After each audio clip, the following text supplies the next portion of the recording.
Efésios capítulo 2, versículo 6. Eu quero que você preste atenção no tempo do verbo que Paulo está usando aqui, que é o pretérito, está usando no passado, onde ele diz: Deus nos ressuscitou com Cristo. Deus nos ressuscitou com Cristo, e Ele nos fez assentar nos lugares celestiais em Cristo Jesus. Antes de continuarmos, olha para mim. Na mente de Deus, a nossa salvação é tão certa, que nós já estamos lá no céu com Ele. O verbo está no passado. Ninguém ressuscitou ainda dos mortos. Nós vamos ter isso no último dia. Ninguém foi para o céu ainda e se assentou nos lugares celestiais. Mas na mente de Deus, a nossa salvação é tão certa, que Ele já usa o verbo no passado. Deus já nos salvou. Isso é certo, porque nós estamos lidando com o Todo-Poderoso, que tem seus propósitos, seus projetos, e nada pode frustrar os seus planos. Então, Ele continua: porque vocês são salvos pela graça. É por isso que vocês podem ter certeza da salvação, por meio da fé. Isso não vem de vocês, não está em vocês, é um presente de Deus. É por isso que eles podem ter certeza da salvação, não por obras. Não depende de vocês, depende de mim, da fé, de Deus, para que ninguém se glorie. Se dependesse de mim, das minhas obras, eu não poderia ter certeza de nada. Mas na mente de Deus, eu já estou salvo. É possível viver bem? Responda sinceramente aí no teu coração. Você acredita que é possível viver bem? É possível viver feliz, realizado, cheio de paz, uma vida de amor, uma vida de plenitude? Sinceramente, você acha que é possível? Este é o projeto de Deus para nós. Este é o projeto de Deus para os seus filhos. Essa é a mensagem clara do Evangelho de Jesus Cristo, ao ponto da vida de Jesus se chamar Evangelho, por causa do que ela significa: boa notícia. Evangelho, uma palavra grega, é uma boa notícia. A mensagem de Jesus Cristo é a vida eterna, a vida abundante, que não vai começar lá no céu, começa aqui agora, quando eu creio em Jesus. A plenitude é para o céu. Por isso que todos os textos que Deus fala que nós temos a salvação, usa o verbo no presente: eu tenho a salvação, eu não terei, lá será plena, mas a salvação começa aqui. A vida em abundância começa aqui, quando eu tive o encontro pessoal com Jesus Cristo, e vai por toda a eternidade. Esta é a clara mensagem de Deus, o plano de Deus para trazer para si um povo escolhido. Se você pegar a mensagem da Bíblia, você vai perceber que Deus sempre tratou com o povo. No Antigo Testamento Ele tratou com Israel, no Novo Testamento Ele tratou com a igreja. É por isso que Paulo diz que aqueles que creem em Jesus é a igreja, é o Israel do Antigo Testamento, agora na dispensação da graça. Nós somos o povo de Deus. Por isso que eu digo para você que não há maior projeto de vida que você possa querer para você do que ser filho de Deus. Não há. Não há maior e mais empolgante, mais fascinante projeto de vida que você possa querer para a tua vida do que ter um encontro pessoal com Jesus Cristo e dizer categoricamente: eu sou o filho de Deus. Por quê? Porque Deus me chamou para ser mais do que vencedor. No momento que eu coloco a minha fé em Jesus Cristo e começo a ter um relacionamento íntimo com Ele, de segui-lo por toda a minha vida, eu sou um príncipe de Deus, uma princesa de Deus. E qual que é a mensagem da Bíblia? Você é mais do que vencedor. Acho linda essa expressão que Paulo usa em Romanos, é a palavra super vencedores, ou seja, uma vitória esmagadora. Eu fui chamado para viver de cabeça erguida, para ser cabeça e não cauda. Eu fui chamado para viver uma vida de poder, de graça, de abundância. Essa é a mensagem de Efésios. O tema de Efésios, igreja, é o tema, está muito claro. Onde Paulo começa a mostrar o que é ser filho de Deus. É muito mais do que mudar de religião, é muito mais do que frequentar uma igreja. É uma mudança de reino. É uma mudança onde eu estava debaixo do reino das trevas e fui para o reino da luz, debaixo do reino de Satanás fui para o reino de Deus. O reino da perdição, o inferno, e fui para o céu, para a vida eterna. É uma mudança de reino. Igreja é isto.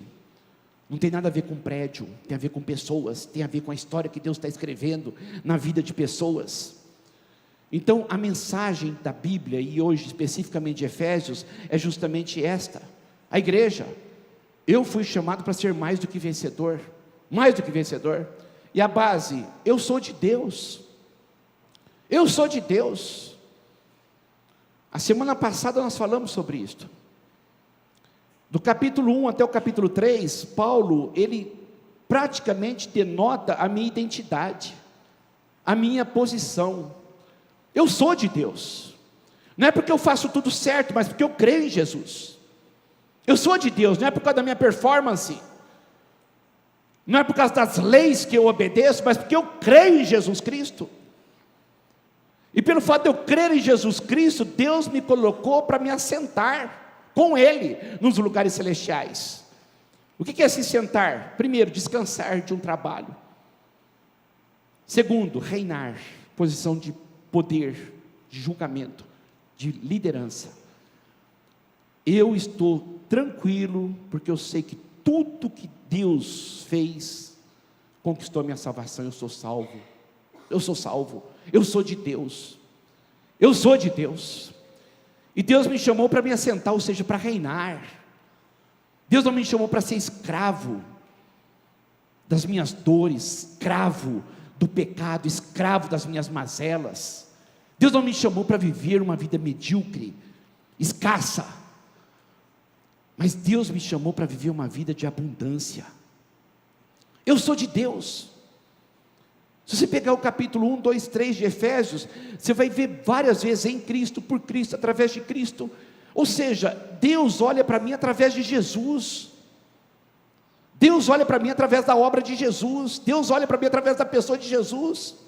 Se eu creio em Jesus, eu sou de Deus, pronto.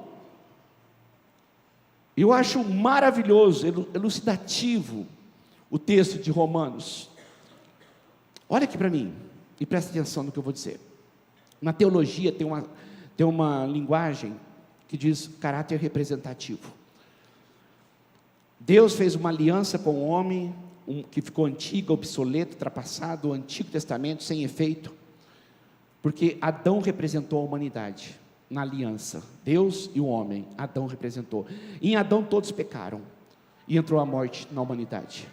Aí Deus faz uma nova aliança, agora que é que está vigente, e é eterna, com Deus e o seu próprio Filho, no caráter representativo também. Então, se eu creio em Jesus, eu estou sendo representado ali. Assim como todas as mazelas da humanidade afetaram a minha vida, porque eu estava representado em Adão, assim também em Cristo, todas as benesses de Deus e a abundância da vida está para mim, porque Jesus Cristo me representou ali. Então olha só a coisa maravilhosa que Paulo coloca aqui em Romanos 5,17. Se pela transgressão de um só a morte reinou por meio dele, muito mais aqueles que receberam de Deus a imensa provisão da graça, a dádiva, o presente da justiça, reinarão em vida, por meio de um único homem, Jesus Cristo. Não é depois da morte, não é lá no céu não, a Bíblia diz que reinarão em vida, para começar a vida, abundância aqui já, porque eu sou de Deus, eu sou de Deus. Aí Paulo coloca uma outra coisa em Efésios, para denotar que eu sou mais do que vencedor. Eu posso agradar a Deus. Se eu sou de Deus, eu posso agradar a Deus. No capítulo 4, ele diz, como prisioneiro do Senhor, ele estava preso lá em Roma, por uma das cartas da prisão, Efésios. Eu rogo-lhes que andem de maneira digna do chamado que receberam. A carta de Efésios é fabulosa, maravilhosa, na sua didática. Do capítulo 1 ao 3, a base, a minha identidade. Agora do capítulo 4 até o 6, o meu comportamento, a parte prática. Se eu sou de Deus, eu posso andar. Parece um paradoxo. Ele fala sentar, depois andar. Como que eu posso sentar e andar ao mesmo tempo? Sentar é a minha posição, andar é o meu estilo de vida. Minha posição em Cristo, eu sou de Deus. O meu estilo de vida, eu vou andar de acordo com o que Deus quer. Eu posso andar de acordo com o que Deus quer, porque eu sou de Deus. Eu não sou escravo, eu sou filho, eu sou livre, eu posso escolher o que eu quero para a minha vida. Eu posso escolher se eu quero um vício ou não, eu posso escolher se eu quero pecar ou não, porque eu sou de Deus. Eu sou de Deus, e eu posso andar de acordo com a vontade de Deus. É o meu estilo de vida. Você quer entender de uma forma muito interessante o que é que está acontecendo comigo e com você? Imagina o papel de um embaixador de um país, e ele mora em outro país estrangeiro, mas ele é desse país, e lá no país estrangeiro, ele vai buscar os interesses do seu país, ele vai lutar pelos interesses do seu país, lá no estrangeiro. Então o que ele percebe aqui? Que existe uma cultura diferente, existe uma língua diferente, existe um povo diferente, mas ele não é daqui. Ele está aqui, mas ele não é daqui. E o maior desafio, eu não vou me deixar influenciar por uma cultura que não é a minha, porque eu sou de lá. Um dia eu vou voltar para lá, lá é a minha pátria, lá é o meu país, lá é o país que eu amo, é o meu governo que eu estou aqui buscando as prioridades do meu governo, do meu país, do meu povo. É mais ou menos isso que acontece conosco. Quando Deus nos tira desse mundo e nos diz, você é meu agora, eu sou filho de Deus, eu posso andar no mundo diferente de todo mundo. Eu posso, no mundo, não ser como todo mundo, porque eu não sou daqui. Os valores não são mais os meus valores. Os comportamentos não são mais os meus comportamentos, porque eu faço parte do povo de Deus, e é para o céu que eu vou e lá que eu anelo. Mas enquanto eu não estou lá, eu sou embaixador aqui. E eu vou lutar para nunca me deixar influenciar, mas sempre buscar primeiro as coisas do meu país, a qual faço parte. Eu sou de Deus, mesmo vivendo no meio de pessoas que não são. Agora, uma outra coisa que Paulo coloca, que isso é fantástico, para eu ser mais do que vencedor, eu tenho que ter certeza que eu sou de Deus, que eu posso agradá-lo, mas que eu tenho o poder de Deus. Eu tenho o poder de Deus. No capítulo 6, ele diz, finalmente fortaleçam-se no Senhor, fortaleçam-se no Senhor, na força do seu poder, vistam toda a armadura de Deus, para poderem ficar firmes contra as ciladas do diabo. Eu quero que você preste atenção no versículo 10, onde ele começa com essa expressão, ou essa palavra finalmente, ou seja, está ligando ao texto anterior. É como que ele está dizendo, portanto, está ligando ao texto anterior. Que texto anterior? A todo o livro. Então ele diz o seguinte, já que você é de Deus, já que você pode agradar a Deus, e você anda de acordo com a vontade de Deus, finalmente, agora, tenha o poder de Deus na tua vida, fortaleçam-se no Senhor. Vocês podem sim ter poder, vocês devem buscar esse poder. Eu não posso me conformar com este mundo, eu não posso me sentir nem me achar fraco, porque eu tenho o poder de Deus na minha vida.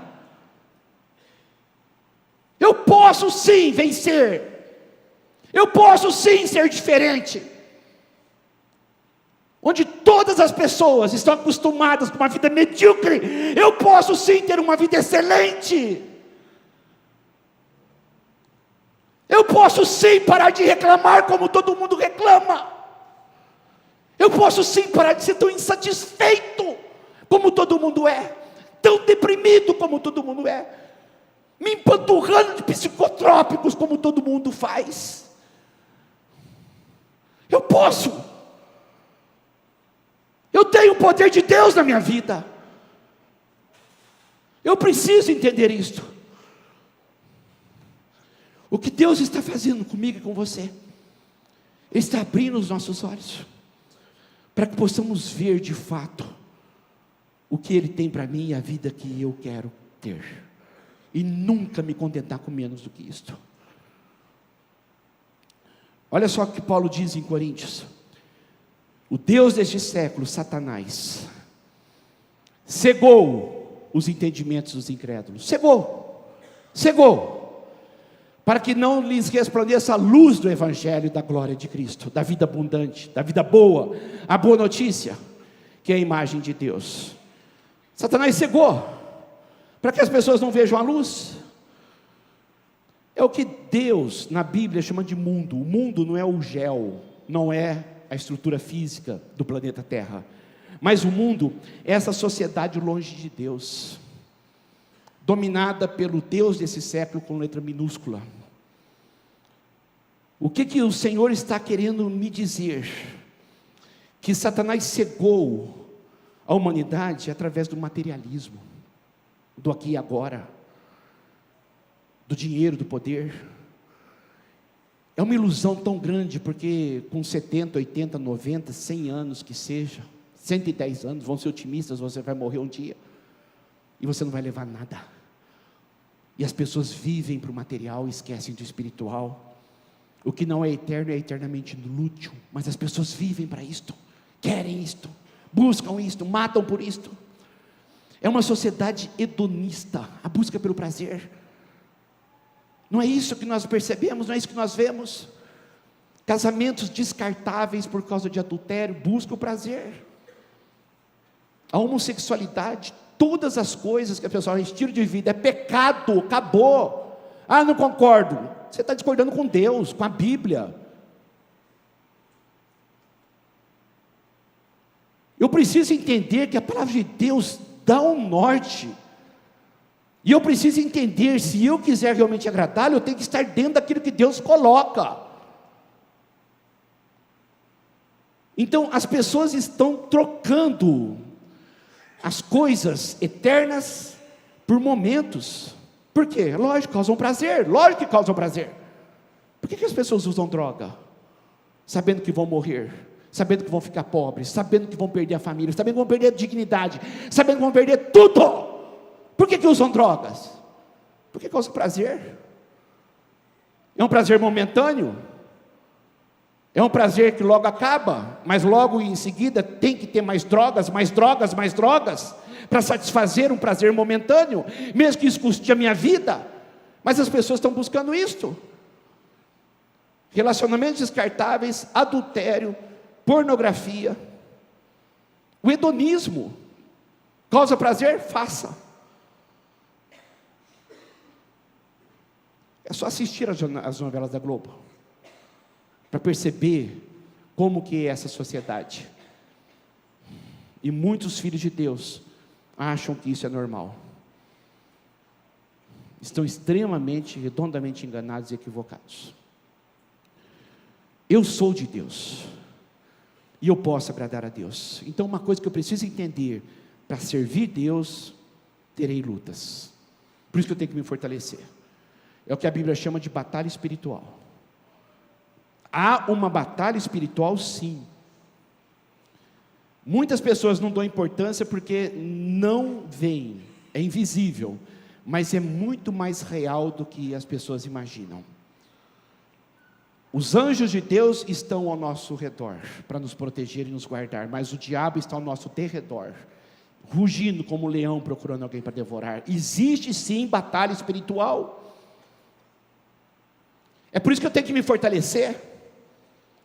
Eu sou de Deus, eu ando de acordo com a vontade de Deus, por isso eu tenho que me fortalecer, porque existe sim uma batalha espiritual, existe sim uma luta espiritual, e eu não escolho se eu participo ou não, eu já nasço nela. Na hora que você foi fecundado no útero da sua mãe, ali já começou a batalha espiritual na sua vida. Quando você veio ao mundo, ali já começou a travar a batalha espiritual na sua vida.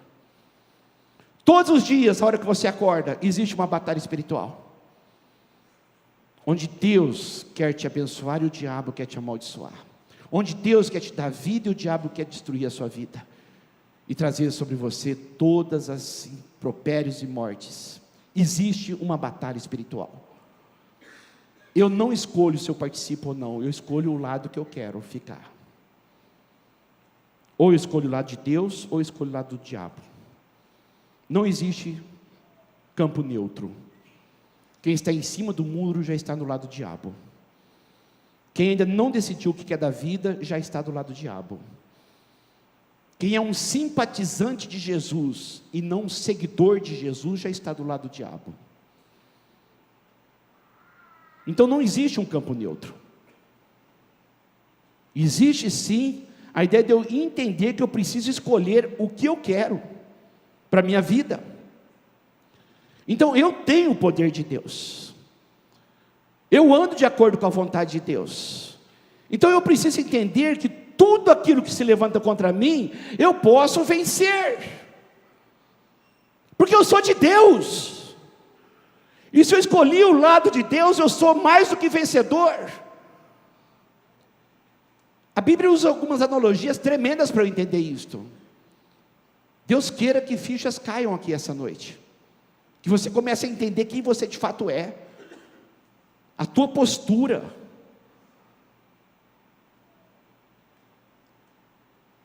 O que são trevas? A definição de trevas pela física, sabe qual que é? Ausência de luz. Porque tem luz, não tem trevas. É por isso que Deus deixa tão claro sempre: vocês são da luz. Porque se eu tenho Deus na minha vida, não tem trevas. Se eu sou de Deus, eu estou do lado do vencedor. Se eu sou de Deus, não tem como perder. Mas uma coisa que eu preciso entender, que Deus colocou para mim: você vai ter lutas. E o grande problema é que muitos cristãos desanimam pelo percurso por não compreenderem a palavra de Deus. Deus nunca prometeu para nós que nós não teríamos lutas na vida. Aí um cristão passa por um problema de saúde, passa por um problema financeiro, passa por uma traição, passa por um problema conjugal, passa por uma necessidade e um carro quebra, alguma coisa. Deus não me ama. Deus nunca disse que você não teria lutas. O que Deus disse para o povo de Israel? Eu vou dar a vocês uma terra, Canaã, que mana leite e mel, mas vocês vão ter que lutar por ela. Eu dou a vocês a vitória, a garantia da minha bênção, mas a vitória virá se vocês lutarem por ela. Então, se você acha que vida de crente, de pessoa de Deus, é não ter luta, você está equivocado demais. Porque Deus está muito mais interessado em forjar o nosso caráter, e no nosso crescimento, do que no nosso conforto. Porque o caráter você vai levar para a eternidade. O caráter você vai glorificar a Deus. O caráter você vai crescer, e você vai honrá-lo. Batalhas existem. Enquanto estivermos aqui neste mundo, tenha perseverança, porque um dia elas vão acabar, quando estivermos na glória. Mas até lá, enquanto você estiver aqui, lutas virão. Você vai lutar contra você vai lutar contra pessoas, você vai lutar contra tudo. Pessoas que são usadas pelo diabo para te massacrar, situações, circunstâncias. Crente fica doente, crente perde dinheiro, crente tem problemas, porque Deus quer peneirar quem de fato é dele. Isso chama provações. Sabe que essas coisas que Deus permite que acontecem conosco, vão peneirando, porque muitas pessoas abandonam porque não aguentam. Muitas pessoas, talvez você já está no ponto de abandonar, então pensa bem, porque você pode estar sendo peneirado pelo diabo, mas para ser aprovado por Deus. É só manter a postura: eu sou de Deus. Eu sou de Deus. E eu preciso entender que eu quero, a cada dia, andar de acordo com a vontade de Deus. Mas existe sim as forças do mal. Todos os dias de manhã você tem que escolher como você vai andar. Todos os dias. São escolhas. Como funciona essa batalha espiritual? Efésios diz: vistam toda a armadura de Deus para vocês poderem ficar firmes contra as ciladas do diabo. Irmãos, aqui tem uma expressão que é muito elucidativa. Ciladas do diabo. que é uma cilada? A definição de um conceito de cilada é ação de surpreender a vítima, emboscada, lugar escondido, encoberto, junto ao caminho, onde se fica de tocaia para aguardar a vítima. Isso que é cilada. Então o que eu preciso entender?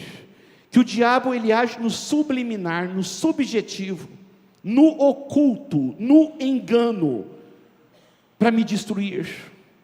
Ele não entrega o jogo. O diabo ele não vem naquela figura que nós imaginamos da Idade Média. Aquele ser horripilante, chifrudo, vermelho, com olhos terríveis, dentes para fora como vampiro, com tridente, dando aquela risada sarcástica. Ele nunca vai atrair ninguém para ele, se ele vier dessa forma. Então ele age na cilada. A maior armadilha do diabo contra você é você não perceber que ele está agindo na sua vida. A maior armadilha do diabo contra você é você não perceber o engano. O que é o engano? O que caracteriza o engano? Eu não saber que estou sendo enganado. O dia que eu descubro que estou sendo enganado, acabou o engano.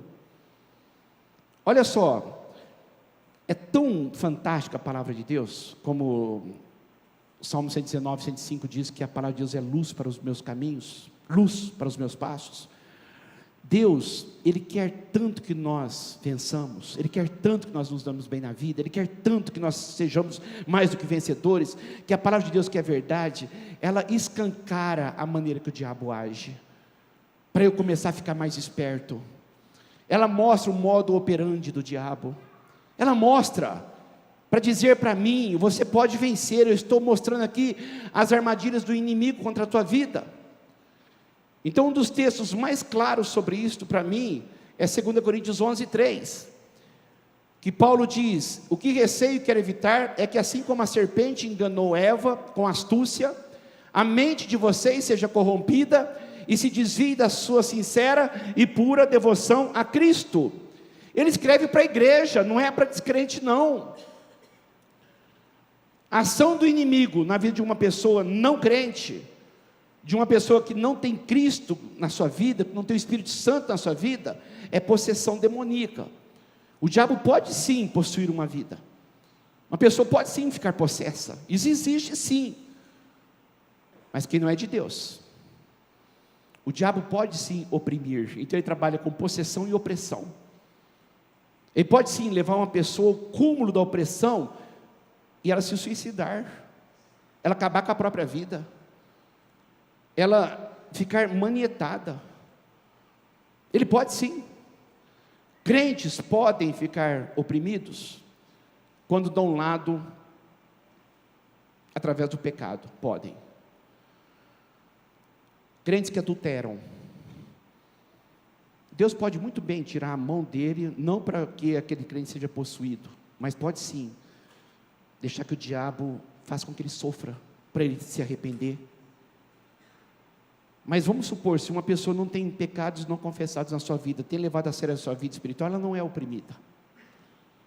Possessão e opressão, basicamente, são para pessoas que não têm Deus, não têm Cristo, não são de Deus. É impossível dizer que o Espírito Santo está em mim e que o diabo está em mim. É inconcebível essa ideia. Se eu sou de Deus, a luz não tem trevas, o diabo não está em mim. Mas qual que é a ação do diabo contra um filho de Deus? Influência. Influência. É isto que Paulo diz aqui em Coríntios, influência. Lembra daquela expressão do escudo para defender dos dardos inflamados do maligno? O que são dardos? Setas, que são jogadas na mente, influência. O modo operando do diabo é através de setas. Os anjos de Deus estão ao meu redor, Satanás como um leão rugindo ao meu derredor. Ele está longe, ele não pode chegar perto de mim, mas ele pode lançar pensamentos de destruição, de vitimização, de ansiedade, de impureza, de adultério, de reclamação, de fofoca na minha vida, e eu não percebo. Então Paulo ele coloca assim como a serpente enganou, é a primeira palavra-chave, com astúcia. O que caracteriza uma boa armadilha é eu não perceber que ali tem armadilha. Isso é uma astúcia, cilada, tocaia, o subliminar. A mente de vocês seja corrompida. É desta forma que ele age, sem eu perceber. Um texto que Paulo fala isso um pouco para trás, ele diz que o próprio Satanás se disfarça em anjo de luz. Ele vai sempre se apresentar como algo prazeroso, sempre vai se apresentar como algo que vai te chamar a atenção, sempre se apresentar como algo que você vai querer. Não foi assim que ele enganou Eva? O que ele fez com Eva? Mostrou para Eva o fruto, fez todo um alarde, romanceou em cima daquilo. Você será como Deus, você vai conhecer o bem e o mal, como Deus. Deus disse que você vai morrer? Não, é porque Ele sabe que o dia que você comer, você vai ser como Ele. O que ela pensou? Dentro dessa proposta, ela olhou e viu os olhos, janela da alma, viu, bonito, é um fruto agradável, viu e percebeu, isso é gostoso, dá prazer, ela percebeu. E a soberba da vida, isso aí é desejável para me fazer melhor, mesmo indo contra Deus. Então é desta forma que o diabo faz. Seu casamento não está bom, ele vai mostrar sempre uma mulher bonita, um homem bonito, no Facebook, no WhatsApp, para você começar a flertar, para te pegar. Mas só que você não percebe que é ele. Você não percebe. As coisas que ele faz no subliminar. É isso que ele faz. Deus disse, não coma de nenhuma árvore da vida, nenhuma árvore. Aí Eva falou, não, é só daquela que eu não posso comer. Mas o que o diabo deixou ali subentendido para ela? Não pode nada, tudo é pecado, não pode nada, isso não é vida não, Deus está tolindo você, vai viver, vai por onde? Essa família não está boa? Desiste dela, vai viver, e sempre mostrando algo aprazível, desejável. É a maneira como ele age. Ela pensou, porque a primeira seta veio no pensamento, e as setas do diabo são com tanta sutileza, tão maquiavélica, que ele não coloca você, ele coloca eu, ele coloca na primeira pessoa do singular, para você não perceber que é ele que está colocando, ou é algo externo, mas é você que está pensando. Então você pensa que esse pensamento é teu, mas não é. Eu acho que eu não vou mais na igreja, não está dando certo a minha vida. Não é você que está pensando isso, é o diabo que está colocando isso em você. Eu acredito que Deus não existe mesmo, como diz o meu professor de física lá da faculdade. Eu estou pensando bem que eu acho que essa coisa de acreditar em Deus é acreditar em crenças fictícias. Mas esses pensamentos não vêm de você. Esses pensamentos são como setas jogando. Pensa no tempo que você ficou longe da igreja, se aconteceu isso com você. Tudo começou no pensamento. Por que você está tão desanimado do seu trabalho? Desmotivado? Por que você está tão desanimado com a tua vida? Tem pessoas que se sentem inadequadas, diminutas, pequenas. O que o diabo faz também com a vida que eu tive? Vitimização. Também com as pessoas que fizeram comigo o que fizeram. Sempre quando eu terceirizo o problema, eu me eximo da responsabilidade. Então é isso que ele quer. ele quer te manietar, ele quer te aprisionar, ele quer te paralisar, ele quer que você morra vivo, porque uma pessoa que deixa de sonhar com entusiasmo com a vida, ela já morreu. Tudo no pensamento, que é a área mais superficial da nossa vida. Você pensa o dia inteiro, na hora que você acorda até a hora que você vai dormir, e a hora que você vai dormir, você fica pensando, são pensamentos bons ou pensamentos ruins, mas você pensa o tempo todo, e o que você precisa entender é que muitos pensamentos destes são nocivos para você, porque quando você não identifica os pensamentos ruins, isso se aprofunda para o sentimento, você começa a sentir aquilo, aí começa a se tornar mais complicado, porque você sempre alimenta a sua vida com pensamentos vamos dar um exemplo, de dúvidas em relação ao futuro. Meu trabalho, casamento, minha vida, se eu vou ter alguém, se eu não vou ter alguém, dúvidas. O que isto vai gerar em você se você continuar alimentando? Um sentimento de ansiedade, sufocamento, estrangulamento. Você vai começar a sentir aquilo, e você vai começar a fazer o quê? Você vai começar a viver dentro disto. Por quê? Porque vai para o aspecto mais profundo ainda, que é o da vontade. Os 3 aspectos da alma: mente, emoções e o caráter volitivo, que é a minha vontade, que eu faço. Os pensamentos são jogados, eu ouço. Eu posso escolher se eu quero ou não, mas se eu ouço, e se eu dou atenção, isso gera um sentimento, e se eu não breco aí, eu vou fazer.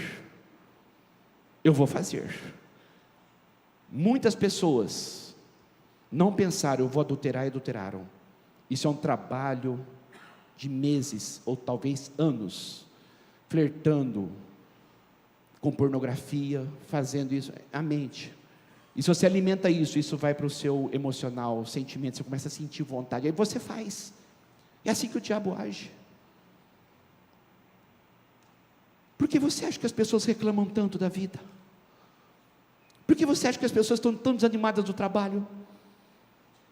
Por quê? Porque o diabo todos os dias, a hora que você levanta, diz, vai ser um dia difícil. A crise está cada dia pior.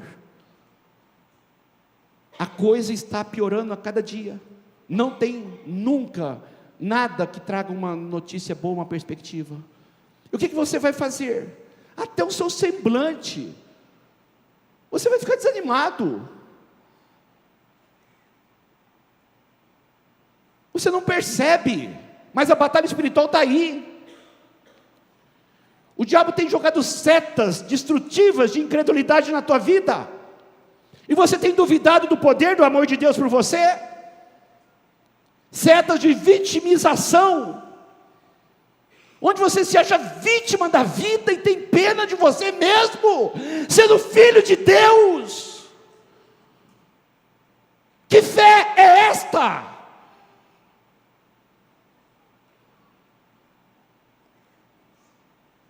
Reclamação, avareza, mentira, é o que Paulo coloca, sofismas, que são mentiras que parecem verdade, que vão fazendo verdadeiras fortalezas na minha mente, fortalezas, um tijolinho hoje, outro tijolinho amanhã, aí vira um muro intransponível, e eu começo a ser uma pessoa amarga, uma pessoa fofoqueira, uma pessoa tendenciosa às coisas imorais. Tem gente que não faz outra coisa a não ser criticar os outros, só fala mal dos outros.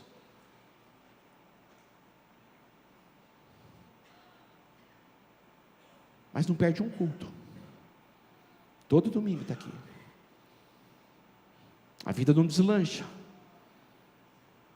é porque o diabo está agindo, mas a pessoa não está percebendo. O dia que eu começar a perceber, eu rompo. O dia que eu começar a perceber, que batalha espiritual é muito mais do que show de exorcismo, que muitas igrejas fazem. O diabo ri disto, ri, quando fazem entrevista com ele. Aquilo é show, não estou dizendo que não existe possessão demoníaca, mas eu acredito que não é desse jeito, porque num culto, quem tem que ter a primazia e a centralidade de tudo é Deus, não o diabo. Na tua vida, você não tem que ficar vendo o diabo em tudo, diabo está amarrado, não, é só centrar a tua atenção em Deus. E quando vierem os pensamentos, cilada, armadilha, engano, eu não vou reclamar, eu não vou ficar ansioso, eu não vou falar mal dos outros. Isso você está neutralizando as armas deles contra você. Isso é batalha espiritual, é você vigiar você, aqui e aqui, porque depois que vem para aqui, você vai acabar fazendo, a sua vontade vai ser fisgada. Olha outra coisa interessante de batalha espiritual, quando fala sobre ciladas, o versículo de baixo diz que a nossa luta não é contra pessoas, mas é contra poderes, contra autoridades, dominadores deste mundo de trevas, poder espiritual, contra as forças espirituais do mal. Esta é a ideia de cilada, de astúcia, de subliminar, para você não perceber que ele está agindo. Olha para mim, presta atenção no que eu vou dizer. A coisa que mais o diabo usa para destruir a tua vida são pessoas. Mas a tua luta não é contra pessoas, a tua luta é contra Satanás. Mas só que quando eu não percebo que ele está agindo nisto, o que eu faço? Eu me afasto de Deus, porque toda vez que eu falo mal de alguém por trás, eu estou fazendo algo que o agrada, e não agrada a Deus. Toda vez que eu fofoco, toda vez que eu guardo mágoa, rancor, eu desagrado a Deus. O que o diabo mais usa para te afastar de Deus são pessoas. Mas só que nós não percebemos isso, justamente por causa da cilada, da armadilha, da tocaia. Nós somos experts em dizer, porque eu estou certo, eu estou certa, e ela está errada, ele está errado. Eu sou expert em falar isso. Eu sou crente, mas não sou bobo. Eu sou crente, mas não tenho sangue de barata. E aí outras expressões vão simplesmente para dar uma anuência àquilo que é de diabólico que estamos fazendo, mas não queremos assumir. Quantas amizades destruídas, quantos casamentos destruídos, quantas vidas destruídas, por uma coisa chamada mágoa, falta de perdão, falta de clareza, falta de abrir o jogo, falta de dizer vamos consertar, falta de dar um primeiro passo, mas nós não percebemos. Mas é justamente aí que o diabo age, na cilada, no oculto. Se você quiser agradar o diabo, fale de pessoas por trás, critique o teu pastor, fale mal de tantas pessoas quanto você puder, vire as costas, não cumprimente, que você vai perceber que quando você aponta para falhas e defeitos das pessoas, e fala dela por trás para terceiros, você não percebe, mas como você está se afastando de Deus.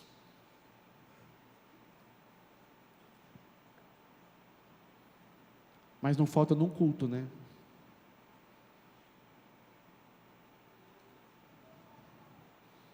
Percebeu a batalha espiritual? Está caindo a ficha?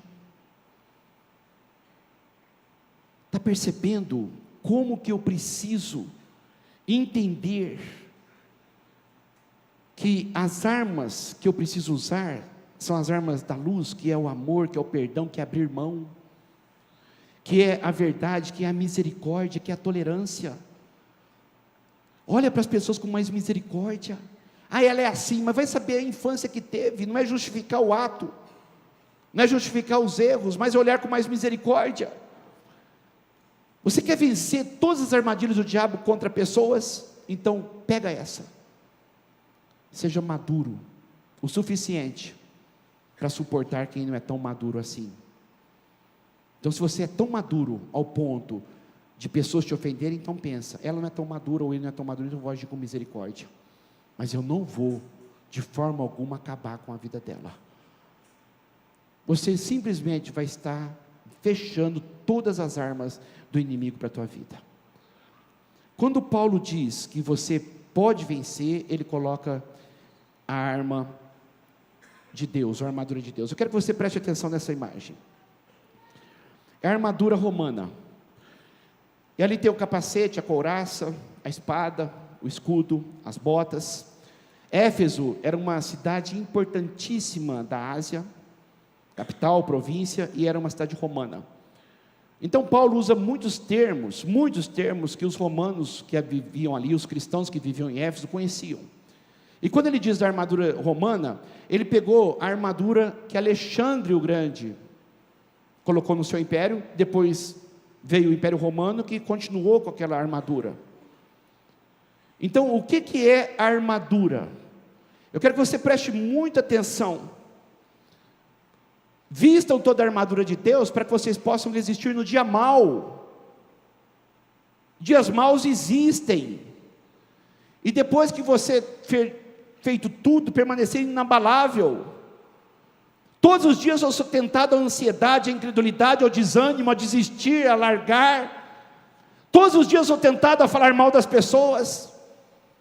Todos os dias eu sou tentado ao adultério. Todos os dias eu sou tentado à pornografia. Todos os dias eu sou tentado a mentir. Todos os dias eu sou tentado a largar tudo. Tem pessoas sendo tentadas ao suicídio. Todos os dias maus existem. Então eu preciso entender uma coisa: se eu vestir essa armadura, a vitória é certa, porque essas armas são poderosas em Deus. E por isso que Paulo fala, depois de fazer tudo, permanecer inabalável. Fazer o quê? A minha parte. Não adianta eu orar para Deus me protege, se todos os dias eu reclamo de tudo. Não adianta eu pedir para Deus, Deus me protege, se todos os dias eu falo mal dos outros. A minha parte é vigiar o meu coração, a minha mente, a minha boca, as minhas intenções. E depois que eu fizer tudo, eu vou permanecer inabalável. Então Paulo começa a descrever a armadura romana. Mantenham-se firmes, cingindo-se com o cinto da verdade, vestindo a couraça da justiça, tendo os pés calçados com a prontidão do evangelho da paz. Usem o escudo da fé, com o qual vocês poderão apagar os dardos, as setas inflamadas do maligno. Use o capacete da salvação, a espada do Espírito, que é a palavra de Deus. Armadura. Primeiro, o cinto da verdade. As pessoas tinham como que uma camisola. A armadura tinha que ser colocada por cima daquilo. E para dar mobilidade, tinha um cinto que amarrava. Era o primeiro. Cinto da verdade. Eu não posso ter uma vida hipócrita, senão eu vou cair, vou tropeçar, não vou deslanchar. Eu tenho que ser aqui na igreja, que eu sou na minha casa, que eu sou no trabalho, que eu sou na internet de madrugada. Eu sou a mesma pessoa. Cinto da verdade. Você quer agradar a Deus e neutralizar todas as armadilhas do diabo na tua vida? Seja você sempre onde você estiver. Verdade. Nunca seja hipócrita. Couraça da justiça. É aquilo que se colocava para proteger os órgãos vitais: coração, estômago, fígado, intestino, baço. Couraça da justiça. O diabo não tem poder contra a minha vida, porque a justiça que está em mim é a justiça de Cristo. Eu sou de Deus. Na mente de Deus já estou no céu. O diabo não pode me matar. O diabo não pode tirar a minha vida. Eu sou de Deus, a justiça de Cristo na minha vida. Não é o que eu faço, mas é o que eu creio. As botas do evangelho da paz. Tem dias que o terreno será extremamente escorregadio. Chuvas virão, lamaçal virão, ou lamaçais virão. As coisas ruins acontecerão. Vem ansiedade, vem incredulidade, mas a paz está no meu coração, porque eu sei em quem eu tenho crido, e eu sei onde eu estou pisando. O Evangelho da paz não vai me deixar escorregar. Quando tudo favorece eu ficar ansioso, com medo, eu vou ter paz no meu coração, porque a boa notícia de Cristo, eu fui chamado para ser mais do que vencedor. Escudos da fé, dardos inflamados. Você não pode, tudo posso naquele que me fortalece. É só não deixar chegar. Se vier algum pensamento que você percebe que não é de Deus, tire-o da sua vida, põe outro no lugar. Escudo da fé. Deus não cuida de você, cuida sim. Deus não está demorando, não está não, tem o tempo dele. Escudo da fé. A fé vai fazer com que esses pensamentos não cheguem, neutralizando todas as mentiras do diabo na tua vida. A tua família vai passar necessidade, não vai, em nome de Jesus. Deus vai suprir cada uma das minhas necessidades. Escudo da fé. Eu sou de Deus, escudo da fé. Eu sou guardado e protegido de Deus. Capacete da salvação, protege a mente. Eu sou salvo. Se você é salvo porque você pecou, eu errei e eu me arrependi, eu sou de Deus. Se você é salvo porque você pensa tanta besteira, porque eu estou em processo de construção e estou lutando contra isso, e eu vou vencer em nome de Jesus, eu sou de Deus. Capacete da salvação, eu sou de Deus, e não vou deixar que nenhuma mentira entre na minha vida e corrompa meus pensamentos. Espada do Espírito, que é a palavra de Deus.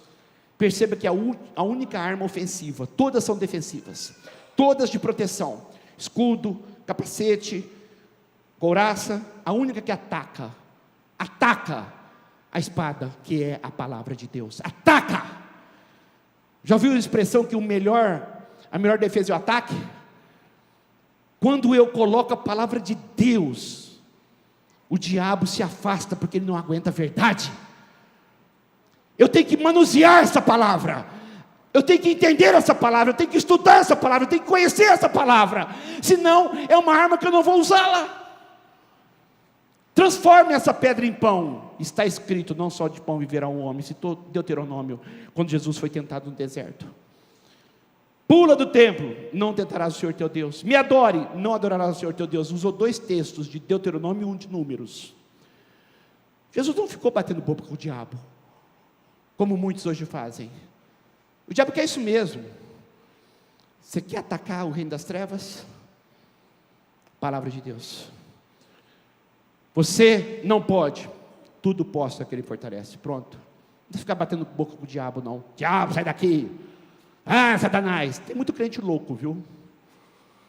Tem muito crente louco. Tem gente que entra na igreja, ao invés de melhorar, piora.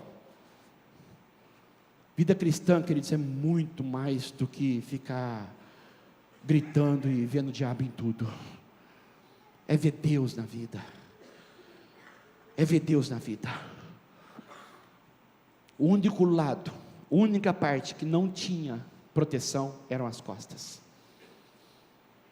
Alexandre o Grande, quando idealizou essa armadura, ele disse: se você enfrentar de frente, você vai estar protegido. Se você correr, você vai estar vulnerável e pode ser morto. Alexandre o Grande disse: é inadmissível um soldado meu do Império Alexandrino fugir de uma batalha. A pena de morte ele mesmo dava. Ele colocava todo o seu exército, e aquelas pessoas que fugiam eram colocadas diante dele, e ele matava uma a uma, porque ele diz: você vai morrer lá, porque se você fugir, você vai morrer aqui. É inadmissível um soldado meu fugir. Então, quando Paulo pega o estereótipo da armadura romana, ele está dizendo isso. Como que um filho de Deus vai fugir? Como que um filho de Deus vai temer as trevas? Como que um filho de Deus vai fugir de uma luta? Um dia, o único soldado que ele não matou, chegou diante dele, e Alexandre olhou para ele e disse, para um jovem, com um olhar de medo, 20 e poucos anos, e Alexandre o Grande, o imperador, olhou para ele e disse, qual é o teu nome? E ele disse, trêmulo, Alexandre. Ele tinha o mesmo nome do imperador. O imperador olhou para ele e disse, ou você muda o teu nome, ou você muda as suas atitudes. Eu vou te dar mais uma chance. Foi a única pessoa, porque disse o seguinte, quem é meu soldado, e principalmente tem o meu nome, nasceu para vencer. Qual é o teu nome? Eu sou um cristão. Ou você muda o teu nome, ou você muda as suas atitudes. Porque você nasceu para vencer. Você nasceu para vencer. Você nasceu para ser mais do que vencedor. Você nasceu para alcançar patamares maiores. Você nasceu para sair da sua zona de conforto e começar a viver intensamente a partir de agora, porque este é o projeto de Deus para a tua vida. Você é de Deus, você pode agradar a Deus e você tem o poder de Deus, porque você faz parte da igreja de Deus. Que Deus te abençoe muito, em nome de Jesus. Participe dos nossos cultos na Avenida Sacadura Cabral, 1354, entre as ruas 32 e 34, no bairro Aeroporto. Nosso telefone 17 3323 4766. Acesse www.segundaipb.com.br. Deus abençoe.